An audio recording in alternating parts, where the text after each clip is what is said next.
Hi friends, இன்றைக்கி என் பையனுடைய 7வது பர்த்டே. அவன் பர்த்டே அப்போ எனக்கு ஸ்விம்மிங் பூல் மட்டும் கூப்பிட்டு போனால் போதும், எனக்கு ட்ரெஸ்ஸு வேணாம், எதுவுமே வேணாம், எனக்கு எந்த ஒரு கிஃப்ட்டும் வேணாம் அப்படின்னு சொன்னான்.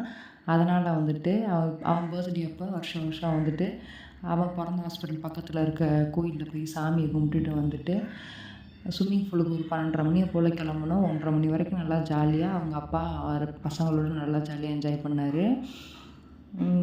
பாப்பா அவன் தான் ரொம்ப சந்தோஷப்படுவான்னு பார்த்தா, பாப்பா ரொம்பவே ஜாலியாக என்ஜாய் பண்ணுச்சு. அவங்க அப்பா கூட ரொம்பவே ஜாலியாக நீச்சல்லாம் அடித்து நல்லாவே ரொம்ப ஜாலியாக என்ஜாய் பண்ணாங்க. ஸ்விம்மிங் பூலில் 1 ஹவரு டைம் போனதே தெரியல. அப்படியே ஈவினிங் நான் செஞ்ச கேக்கை வெட்டுறதுக்கு நல்லா ரெடி ஆயாச்சு.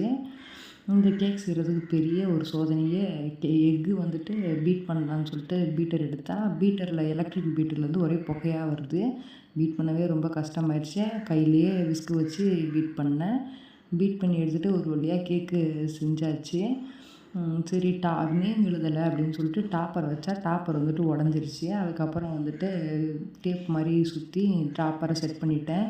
சரி, நம்ம தமிழர் பண்பாடுபடி மெழுகுவர்த்தி ஏற்றி அணைக்க வேணாம் அப்படின்னு சொல்லிட்டு சும்மா மெழுகுவர்த்திலாம் எதுவும் ஏற்றாமல் அப்படியே கேக்கை மட்டும் வெட்டி ஒரு வழியாக பர்த்டே செலிப்ரேஷன் பண்ணியாச்சு.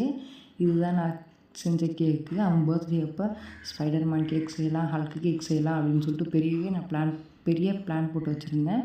ஆனால் சிம்பிளாக சாக்கோ ட்ரஃபிள் கேக்கோடு முடிச்சிட்டேன்.